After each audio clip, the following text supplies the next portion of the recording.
Can you imagine the following scene? You open your eyes and realize you're in a completely unfamiliar place. Your head is pounding, there's a sizable bump on your forehead, and your arms and legs are aching. Next to you is a stranger, his heavy arm thrown over you. Scary, right? But for Katie Stevens, a 25-year-old woman, she didn't need to imagine it. As soon as Katie opened her eyes, her gaze fell on the serene face of a red-haired guy who seemed vaguely familiar. She didn't bother figuring out if she had seen him before. She gasped loudly, jerked away, and recoiled so quickly that she fell off the bed onto the floor. The ache in her body and the pulsating pain in her head were now joined by a pain in her tailbone. "Ouch!" she exclaimed. She started looking around, the remnants of sleep leaving her in an instant. She was surrounded by an unfamiliar setting. Katie's scream made the sleeping guy stir and yawn deeply. Katie froze, staring at the bed in horror. The redhead propped himself up on his hands and looked at her groggily. "Good morning," he croaked. What are you doing here?" Katie screamed in fear. "I live here," the guy grumbled, ruffling his hair and yawning again. Then what am I doing here?" Katie began to cry. "Who are you anyway?" She squinted, scrutinizing his high cheekboned face, and then a flash of realization hit her. "Tequila boom!" Katie exclaimed, pointing a finger at the guy. He raised an eyebrow and chuckled. "Actually, it's Adam," he corrected her. Katie, licking her dry lips, shook her head. "Damn, you're a bartender, right? I remember you. I remember drinking cocktails, tequila boom, and then I don't remember anything after that. Why am I sleeping in the same bed as you? We didn't do anything, did we?" Katie was fully dressed in jeans and a t-shirt. However, her body ached as if she had played football all night. "Stop babbling," the redhead grimaced, then sighed wearily and sat up. "Okay, let's start from the beginning. I brought you from the bar. Now my neighbor, Mrs. Johnson, will definitely think I'm crazy. The old lady is already shocked that I work at night. And now she saw me carrying an unconscious girl on my shoulder. I'm surprised she didn't call the police on me." Adam shook his head and continued. "I put you on the bed because I have a studio apartment and not that many sleeping places, in case you hadn't noticed." Then he raised his hands, showing his palms and the purity of his intentions. "Honestly, I planned to sleep on the floor, but you clung to me and cried that you were afraid to sleep alone. I simply didn't know how to calm you down. I lay down next to you. You asked me to hug you, and you wouldn't stop. Then you finally fell asleep, and I knocked out right after." Katie blushed, trying in vain to remember what happened last night. The memories came back in flashes, fragments. It was like someone had torn pieces out of a film strip. She distinctly remembered once again feeling terror in her own home. After graduating from college, Katie lived in a house she had inherited from her grandmother. Her parents had renovated it so she could live there comfortably. They adored their daughter, but were overly protective, afraid to let her out into the world on her own. Katie lived in the house alone. Well, almost. She lived with a cat named Mr. Darcy, whom she named after the hero of her favorite book. However, she had never had any issues with this before. On the contrary, she always had a place to have fun with her friends. After graduating, Katie started working at an advertising agency. She quickly met Mike. Their romance blossomed. She lived with Mike for a year and a half, but they broke up a year ago. It turned out that Mike was cheating on Katie, but didn't see anything wrong with it. Although he was extremely jealous and forbade her from even looking at other men, he didn't see the plank in his own eye. "Men are naturally polygamous, Katie," he told the enraged Katie, instead of apologizing and promising never to do it again. "Besides, my flings don't matter. It's just lust, but I love only you." Hearing such a tirade, Katie showed Mike the door and told him to close it from the other side. The man, thinking that the girl just needed to calm down and cool off, left. But Katie wasn't an iron that cooled off if you unplugged it. Mike, realizing he was losing his beloved, began to haunt her house, showing up at her work, bringing flowers, blowing up her phone, but Katie didn't give second chances. She blocked him and then threatened to call the police if he didn't stop. Mike got offended, but disappeared from her life. However, Katie didn't have to live alone for long. But the company was uninvited. Ghosts moved into Katie's house. Not only did they not pay rent, but they also scared her to death.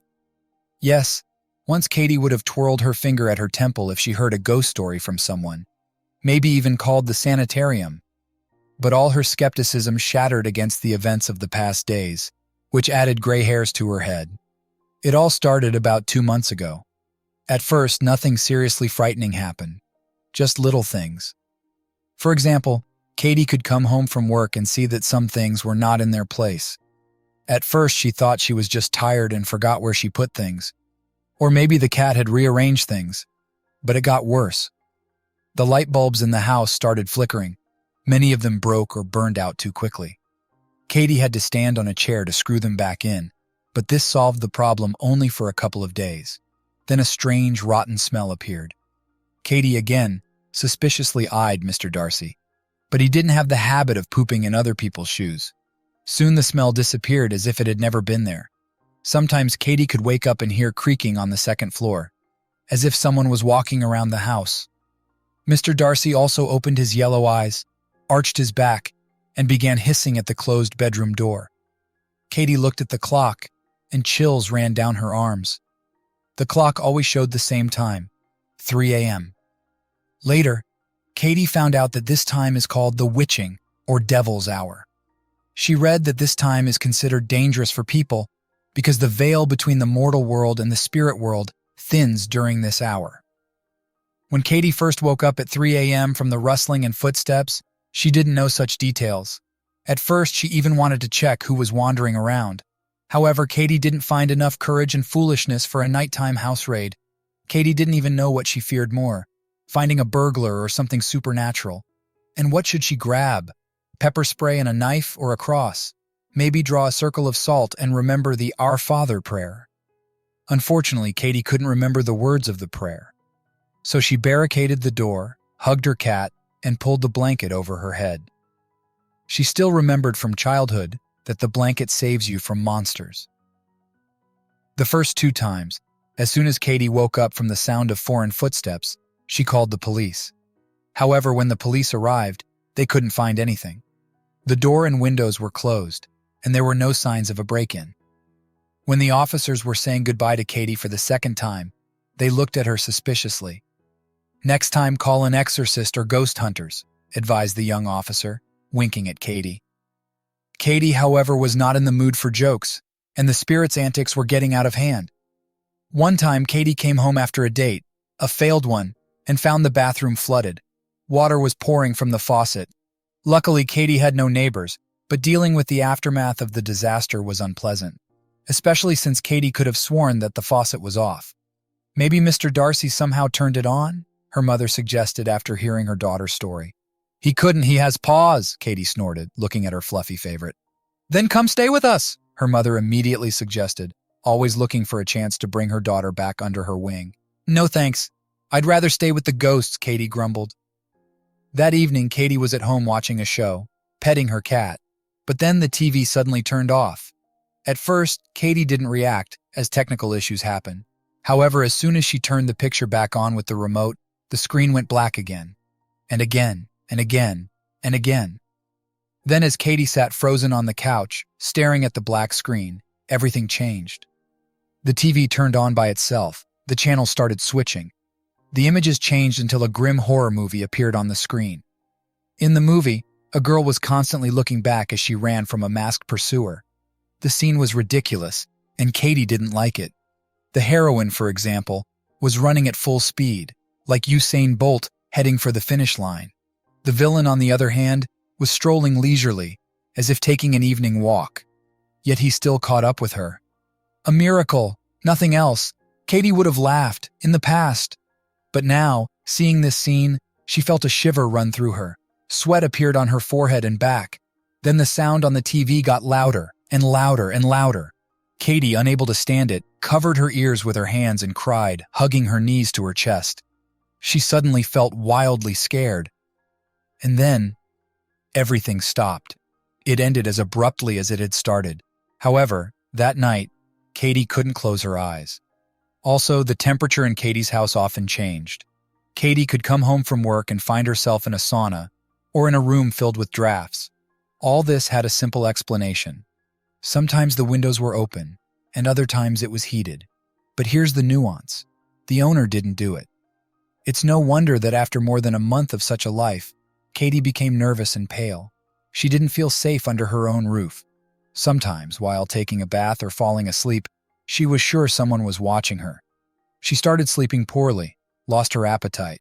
There were problems at work, as Katie's concentration was seriously lacking. The boss firmly advised her to take a vacation. So, Katie agreed. She worked her last Friday before a 2-week break. After handing over her projects to a colleague, Katie, with a clear conscience, wanted to go home. But misfortune awaited her there. Mr. Darcy didn't greet her as usual.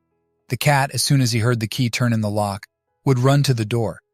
This made him resemble a dog more than a cat. But Katie, looking down at the floor, didn't see the animal at the doorstep. She huffed, closed the door behind her, and entered the code to disable the alarm. "Mr. Darcy, psst, psst, psst. I brought your favorite wet food," Katie called her pet. She froze and frowned, realizing the cat wasn't responding.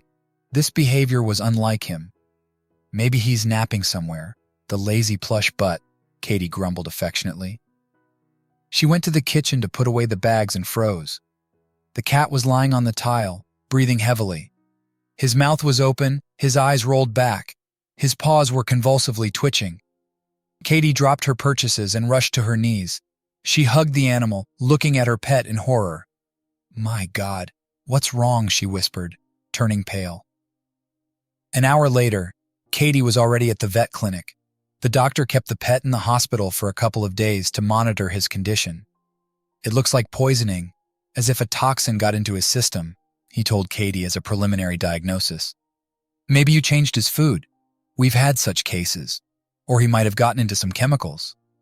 Katie, nervously biting a hangnail on her thumb, shook her head. Couldn't I clean everything up?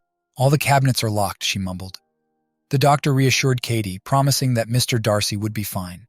Consumed by dark thoughts and nearly losing her fluffy friend, Katie didn't realize how she ended up in a bar. She simply didn't want to, was afraid to go home. Earlier, the cat brought her some peace. Now even he was gone. And so Katie was sitting at the bar counter in some noisy place. Several big TVs were showing a soccer match. Fans were shouting every time the ball approached the goal. Katie remembered how she swallowed the first portion of the tequila shot in one gulp. It was sweet bitter, quickly reaching her stomach, burning her from the inside. Soon she felt significantly better. The red-headed bartender, who served Katie cocktails of tequila and lemonade, was chosen as her confidant. Moreover, Katie, quite drunk, started opening up to him, even telling him about the poltergeist plaguing her. "There are ghosts in my house, you understand? They wanted to get rid of Mr. Darcy," Katie sobbed. "My poor kitty, they poisoned him. Probably because cats can see spirits and ghosts." The red-headed bartender, who didn't sign up to be a psychotherapist, still showed sympathy for the lady and handed her a napkin. Instead of dabbing her tears, Katie blew her nose loudly and handed the napkin back to the guy. The bartender, who had gotten used to everything during his time at the bar, didn't even raise an eyebrow. He listened to Katie's stories, at some point even feeling sorry for her. "Listen, I don't believe in such things, but my grandmother believes in all sorts of supernatural stuff," he said, pouring vodka into shot glasses for other patrons. "She even used to leave milk in a saucer for the house spirits. Maybe you should go to the countryside, talk to someone, or find local ghost hunters to deal with the guests." Katie, pondering his advice, swallowed another portion of the drink. She slammed the empty glass on the bar counter and demanded a refill. The bartender nodded, pouring her lemonade. He had long since stopped adding tequila, realizing it wouldn't end well. The visitor was already swaying on her stool as if from a strong wind. Adam glanced at the clock. The place was almost empty. His shift ended in half an hour. "We're closing soon," he informed Katie. "Shall I call you a taxi?" Katie hiccuped in fear and stared at the guy with wide eyes. "No, no, no," she shook her head. "I'm not going home. There are ghosts, didn't you listen to me?" She looked at the bartender indignantly, then hiccuped. "Give me another address," Adam suggested patiently. "Parents, maybe a friend? Boyfriend?" Katie pouted, stirring the melting ice in her glass with a straw. "I don't have a boyfriend. He cheated on me," she declared, her tongue getting twisted. "I can't go to my friend Maggie's place either. She's engaged now. I'd be in the way there." "What about your parents?" "I can't go to my parents," Katie repeated. "They used to drive me crazy before every college party. They demanded a full report, names, addresses, Who I'd be with, where, why. Send them all the phone numbers so they could keep tabs. Text them every hour I moved into the house, swearing I could handle everything myself. I needed this freedom. I fought my mother for it. We had a big fight back then.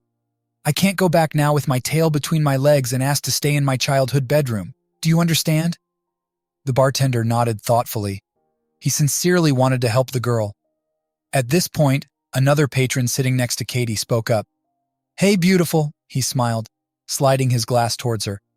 Got nowhere to go? Katie tried to focus on the stranger and then nodded. He grinned widely. Then come with me, okay? I've got a big apartment, plenty of space. I also have a luxurious bar. What do you drink? I'll treat you. Katie thought about the offer. The stranger was looking at her with a predatory gaze.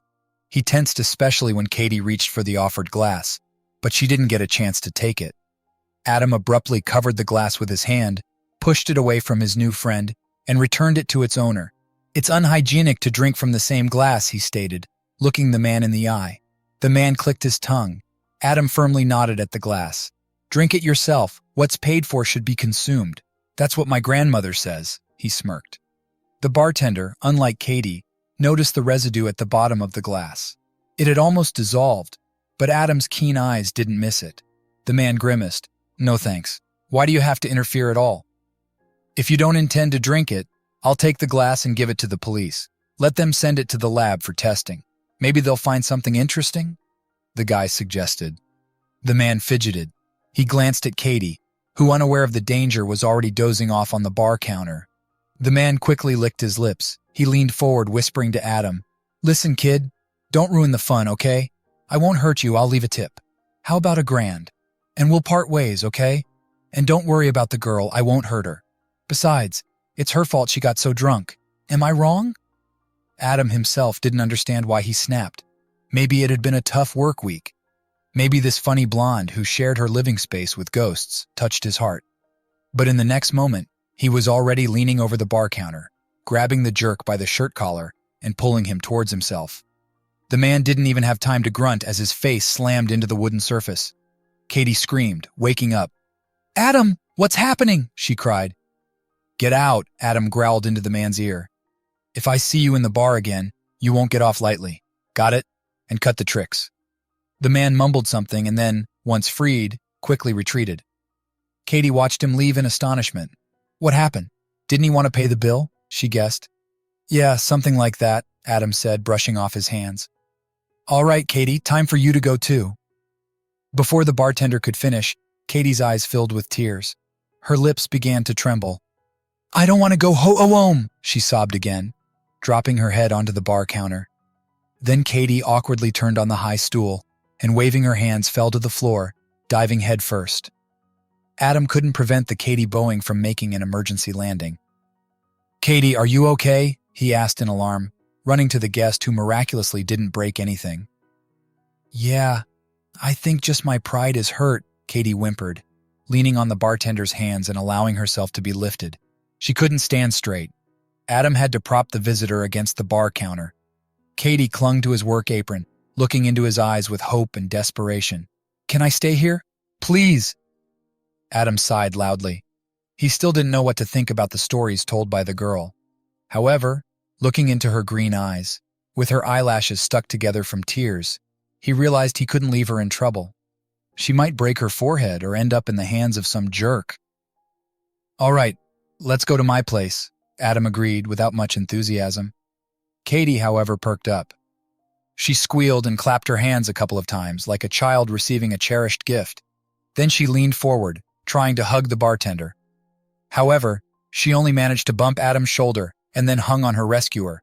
You're the best, she declared, already falling asleep and barely moving her tongue. I think I love you. Thanks, Adam said, barely holding back laughter, supporting Katie. Maybe we should get married then. I'm free next weekend, and my dad really wants grandkids. Katie smiled without opening her eyes. I'm on vacation. Let's get married. Awesome. Adam, chuckling, dragged Katie, already snoring, to one of the stools. Then he gathered his things, closed the establishment, and took Katie to his home. And so, she woke up in his one-bedroom apartment. Katie didn't remember falling off the stool or promising to marry her knight. So when Adam decided to fill in her memories and told her everything, she blushed and paled by turns. "You even put on a show in the taxi," Adam recounted with a smile. "You decided the car's interior was a karaoke stage, demanded to play Taylor Swift, then screamed her songs into the driver's ear. I thought we'd end up walking, but the guy turned out to be either tough or deaf." Unable to listen any longer to tales of her exploits, Katie mumbled, looking down modestly. Can I wash up?" "Of course," Adam nodded, jumping to his feet and rushing to the wardrobe. "I'll give you a clean towel. While you're freshening up, I'll make some coffee. Do you like coffee, or do you only drink tequila?" The apartment owner glanced over his shoulder, giving the guest a mischievous look. Katie clicked her tongue and rolled her eyes, though she immediately regretted it, as the casual gesture resonated with pain in her skull. She hissed, rubbing her temples. "Is it very bad?" Adam asked sympathetically. Katie nodded carefully, afraid that a sudden movement might be too much for her brain. "Then I'll also get some painkillers ready. The bathroom is straight down the hall. I'll be in the kitchen," Adam said, handing the guest a large terry towel, and left the room. He was whistling a vaguely familiar tune that Katie couldn't place. Katie stroked the soft brown towel. It seemed strange to her that a stranger could be so kind and responsive. Usually you can't always expect help even from relatives, and here AEUR. It was like an auction of unprecedented generosity. Katie grabbed the towel and trudged to the bathroom. It was small but surprisingly clean. The difference between a bathroom inhabited by a woman and a bachelor's den was immediately noticeable. Adam had no bottles or jars at all. There was a toothbrush and toothpaste in a cup on the sink. On the shelf, there was one shampoo, which, according to the creator, was for everything for hair, body, and face. Katie snorted. She thought the manufacturers should go further. Make a miracle product that could be used as shaving gel, dishwashing liquid, laundry detergent, and, for example, wound healing. After finishing her inspection, Katie finally looked in the mirror and gasped, blushing. Instead of Katie Stevens, the smart and beautiful, something with a swollen wine and vodka face stared back at her. Her hair looked like a bird's nest. A bump had grown on her forehead overnight, like a little goat's horn. "Well, it's true what they say in fairy tales," Katie grumbled, turning on the cold water. "Don't drink or you'll turn into a goat." And I did. Barely managing to restore her appearance, Katie left the bathroom. She didn't know how long she spent alone with the icy water, but Adam was already bustling about in the kitchen. Something was sizzling, music was playing from a speaker, and a wonderful aroma of food reached Katie. The woman thought that after a wild night, she wouldn't even be able to look at food. However, the smell awakened her appetite, and her stomach tightened, reminding her that she had skipped both lunch and dinner yesterday. Katie came to the kitchen, modestly standing on the threshold. She shifted from foot to foot. By rights, she should have known her place. She had already overstayed the bartender's hospitality. However, even the thought of having to return home and spend the weekend there sent a chill down her spine. Sensing someone's gaze on him, Adam turned around and greeted her with a friendly smile. "Sit down. I made you coffee and put out a pill with water." Katie obediently sat at the table, swallowed the pill, and greedily drank the water. The medicine didn't work immediately, but Katie felt that life had become a little better. Only later did she think it was a mistake to take medicine in a stranger's house. On the other hand, if he didn't do anything at night, why would he now? Katie quickly reassured herself. While the man was cooking, Katie furtively watched him. The bartender was quite handsome. Broad shoulders, narrow hips, masculine features, veins stood out on his arms. His eyes had a wonderful shade of hot chocolate. The only drawback, AEUR, red hair. Katie didn't like redheads. The only red-haired guy Katie ever liked was named Serkan Bolat and was a fictional character and a Turk. Pancakes with what? Adam's question pulled Katie out of her thoughts. "I have condensed milk and homemade jam. There might be honey somewhere. Grandma believes honey is a cure-all, so she brings it to me from the countryside twice a year.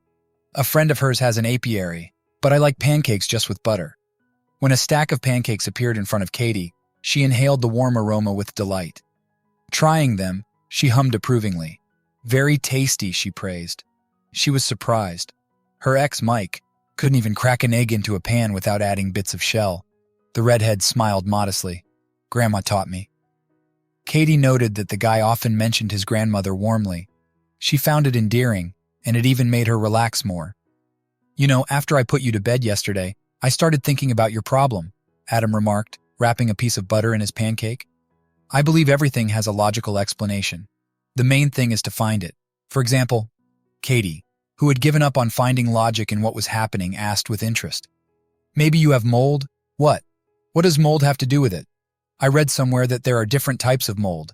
Some negatively affect human health, sometimes even consciousness. For example, black mold that appears on surfaces in places with high humidity. It can cause health problems, like nausea, headaches, and even hallucinations. He thoughtfully scratched his chin, then seized by a new thought, exclaimed, "By the way, there was a story circulating on the internet a long time ago, which later gained details and became something like an urban horror legend.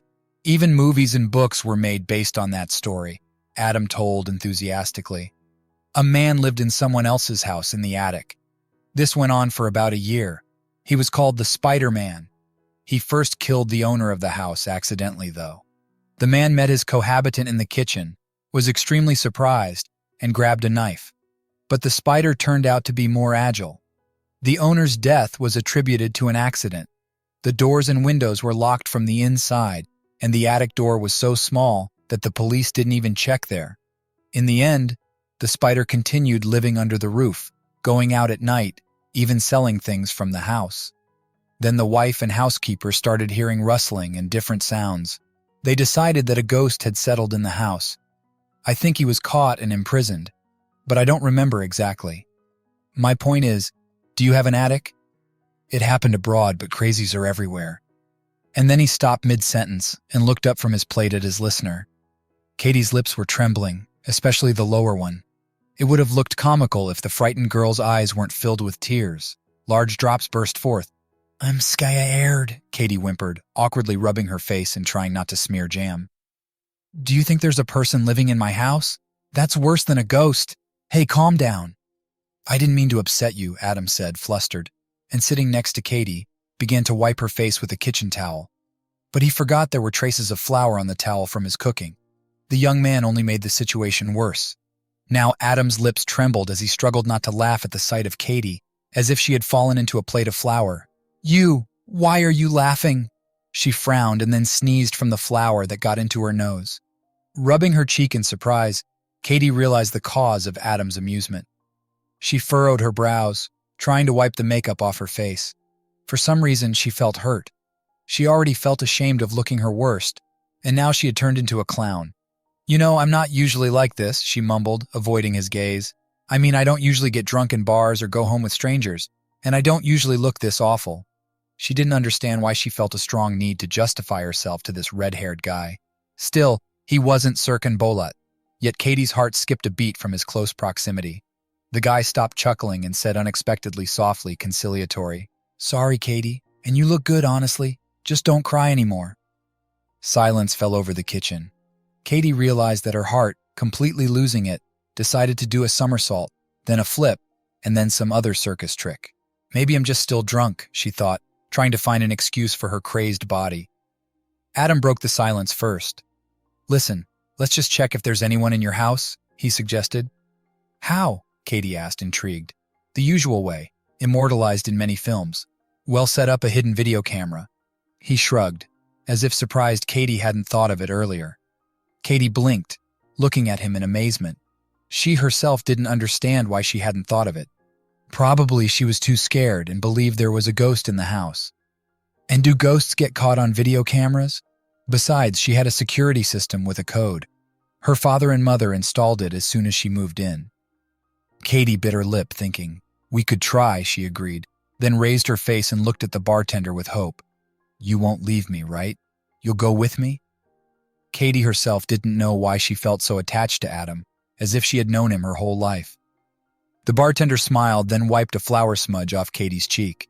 "I can't miss such fun," he replied, then squinted his eyes slyly and added, "And besides, you promised to marry me.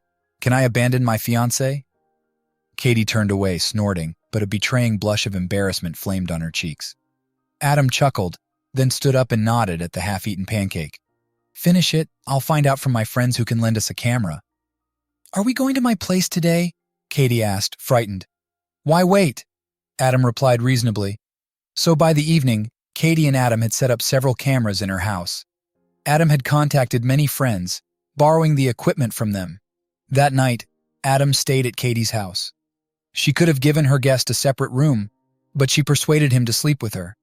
"Are you always this hospitable? Or did you like sleeping in my arms?" the guy teased, winking. "Oh, or did you remember that you confessed your love to me? I just hit my head really hard on the floor yesterday." "I'd have confessed my love to anyone," Katie grumbled in response to the provocation. They had a good day, cooking dinner, watching movies, as if they were old friends. Soon night fell. Adam fell asleep quickly, promising to check the camera recordings in the morning.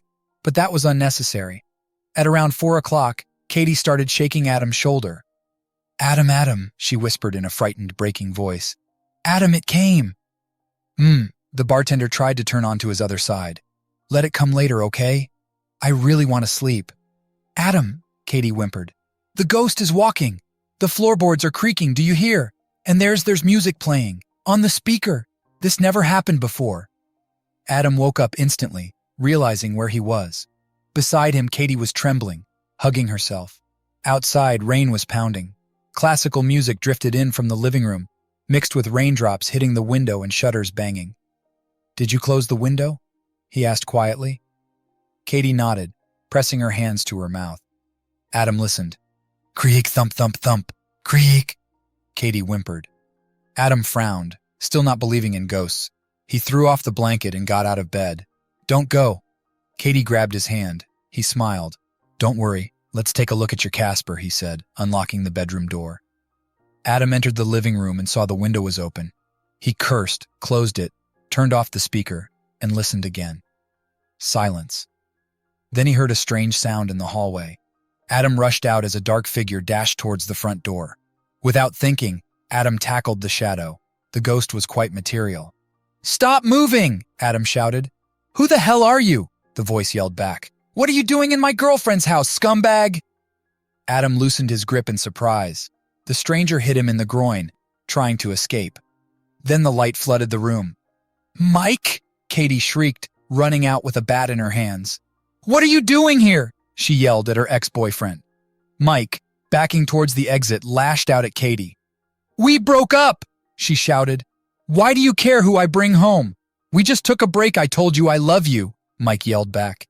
"And I told you to get out of my life," Katie echoed. "Did you do all this? How? I just wanted to scare you so you'd come to me for help." "I didn't do anything horrible," he declared. "You almost drove me crazy," Katie screamed. "What did you do to Mr. Darcy? Your cat always attacked me, so I gave him a little treat, nothing lethal." Katie barely restrained herself. Adam stopped her. "Let the law deal with him. He broke into your house, harmed the cat, and your health. He'll get what's coming to him," Mike hissed. "I won't say anything to the police. You won't prove anything." "We'll see," Adam said with a smile. When the police arrived, Adam showed them the recordings from the cameras, which clearly showed Mike breaking in his confession. Mike was taken away. Katie gave her testimony, and a restraining order was issued. Mike wasn't jailed but fined and sentenced to community service, also required to see a doctor. Katie didn't care what happened to Mike, as long as he never appeared in her life again. A day later, the vet clinic called to say Mr. Darcy was healthy. Katie went to pick up her beloved pet with Adam. The cat liked Adam very much, falling asleep in his arms, just as Katie had done before. Adam remarked it ran in their family to sleep in his arms. Katie thought it was about AmITheA, being around him was peaceful and good. Did Adam and Katie get married a week later? No, they married a year and a half after meeting, pooled their money, sold Adam's apartment, and opened a cafe. The business thrived, and they had a son and a daughter. If Katie's children were ever afraid at night, she'd smile and say, "There are no ghosts." Then she'd whisper, "And if one ever did appear, your dad would defeat it. That's why I fell in love with him."